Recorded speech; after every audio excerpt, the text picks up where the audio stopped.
Eu sei que eu prometi fazer review de todos os episódios pra vocês, no entanto, como lançou todos os 13 episódios da temporada de uma vez, não faz sentido eu fazer review por partes. No caso, vou fazer dois vídeos, um falando sobre a minha experiência sem spoilers e o outro com spoilers. Esse vídeo é basicamente uma review da temporada inteira sem spoilers, portanto, quem não assistiu ainda, pode ver esse vídeo tranquilamente.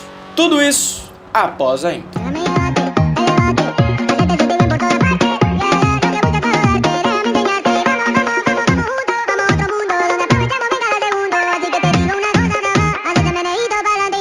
Primeiro, é claro, me siga nas redes sociais que estão aparecendo aí na sua tela. Indo mais, vamos ao vídeo. Primeiramente, já adianto pra vocês que essa temporada é boa. Ela conseguiu superar Nova Ilha, Só Estrelas, Vingança da Ilha, em alguns pontos Ilha dos Desafios e Luz Dramação. Então sim, temos uma das melhores temporadas da franquia. E valeu a pena a espera. E vamos lá, o primeiro ponto positivo que me chama a atenção é logicamente a animação. Temos a melhor animação de toda a franquia, até por motivos óbvios. A evolução do traço é algo nítido que lembra Total Diorama, que é muito bom esteticamente falando. Aliás, essa temporada lembra muito Kids em determinados momentos, o que de início pensamos que pode ser algo ruim, mas não, é algo que ficou muito bacana. Outro ponto positivo é o novo modelo de introdução dos personagens. No primeiro episódio, cada participante é introduzido com um certo background em formato de audição, pois a audição dos competidores é mostrada durante o episódio. E o bacana é que todos têm a sua devida audição, o que dá de cara uma bela apresentação do novo elenco para o espectador. Os desafios são simplesmente excepcionais. Ao lado de Luz Dramação, esses são os desafios mais criativos e bem montados de toda a franquia. Cada um desafio tem o seu determinado tema e apresenta elementos completamente diferentes dos outros, coisa que não era muito foco nas outras temporadas. Mas sabe o que era o foco nas outras temporadas? As eliminações. Pois é, olha, essa temporada tem muita coisa boa.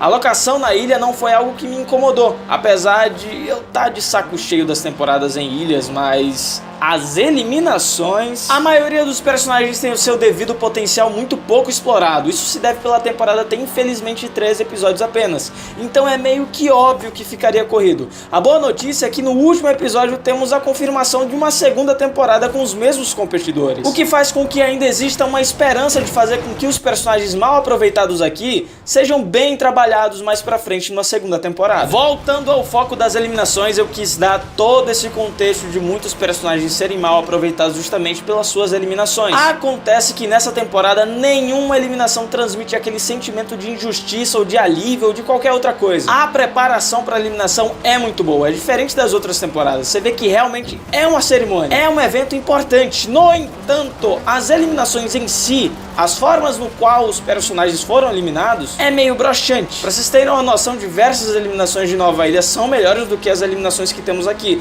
apesar dos personagens de Nova Ilha serem bem inferiores comparados aos dessa temporada. Uma coisa que contribuiu muito pra essa temporada ter eliminações broxantes sem quase nenhuma emoção foi o marketing feito. Ou melhor, não feito. Sério, gente, esse marketing dessa temporada foi um dos piores marketings que eu já vi na minha vida. A organização foi péssima. Dia 10 de abril foi um dia mais conturbado da comunidade geral de Drama Total. Ou seja, não só os brasileiros tiveram problemas para assistir, como também os americanos e os próprios canadenses também tiveram. O que é péssimo. A série é feita no Canadá, lança primeiro na Itália, mesmo assim ainda tem episódios disponíveis em streaming da Discovery Plus em inglês. Caraca, isso não faz sentido algum. Fora o fato de todos os episódios terem sido lançados de uma vez só no streaming, o que é péssimo. A maior essência de Drama Total é assistir um episódio e torcer para que seu personagem favorito não saia na semana seguinte. Fora as teorias que a gente fazia na nossa cabeça para projetar o que aconteceria no episódio seguinte, que só sairia na semana seguinte. Ou seja, essa divulgação toda foi frustrante como um todo. Então, mais um ponto negativo fora a questão das eliminações. Mas de forma geral, para quem não assistiu, a temporada é bacana, apesar dos 3 episódios, logicamente várias coisas serem de fato corridas, até que a série soube equilibrar o tempo de tela dos participantes, por mais que a maioria deles não tenha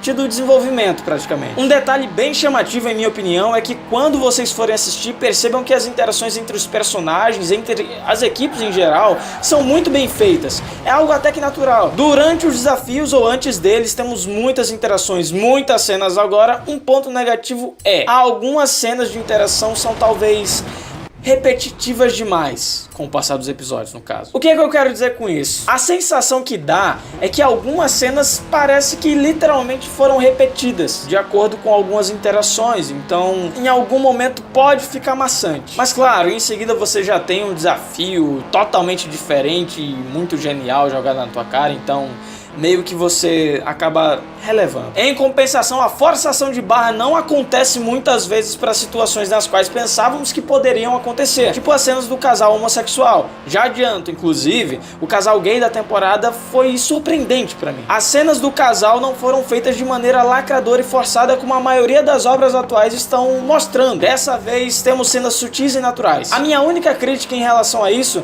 é que em alguns momentos temos uma impressão errada das interações do casal. Talvez pela temporada ser corrida passe essa sensação. No caso, eu senti que poderia ter tido mais cenas para dar aquele desenvolvimento. Sobre o humor da série, bom, com exceção de um episódio específico, todos têm um humor bem legalzinho. Nada absurdamente engraçado, mas as piadas são sutis e bem situacionais. Existe um personagem que teoricamente serve como um alívio cômico, mas no final das contas, você acaba rindo mais das situações dos outros participantes e suas interações do que propriamente do personagem que seria o alívio cômico. Ou seja, nesse aspecto, o personagem que foi feito para ser o engraçadão da parada acaba sendo apenas forçado e nada mais que isso. Tem até algumas cenas divertidas dele, mas nada demais. Esse personagem acaba sendo mais irritante do que engraçado, para ser sincero, na maioria das vezes. Agora sobre os vilões da temporada. Bom, temos dois antagonistas e uma personagem que realmente é uma vilã. Essa questão dos vilões me surpreendeu, pois apenas um dos três antagonistas é realmente uma pessoa ruim. Os outros dois antagonistas são personagens que se mostraram muito mais do que apenas pessoas mal intencionadas, chegando até a se dar bem com a sua equipe e determinados personagens fora da sua equipe também, o que é bom. Acontece que essa vilã em específico surpreende qualquer um, cara. Muitas pessoas não davam nada pra essa personagem, consideravam ela até planta no jogo, pelo menos no início.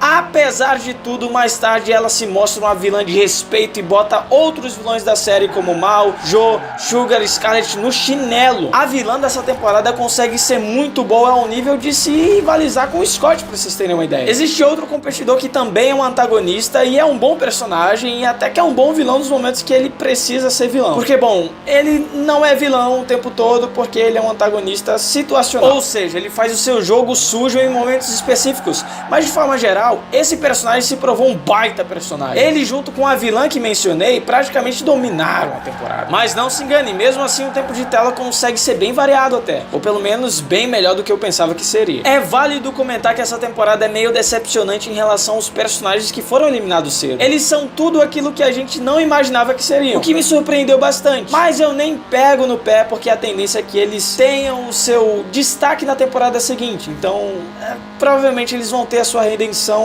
como aconteceu em Ilusdramação, por exemplo. Sobre a final, bom, eu gostei da final, mas já adianto que foi uma final previsível. Meu palpite inicial estava certo, eu acertei quem ganha a temporada.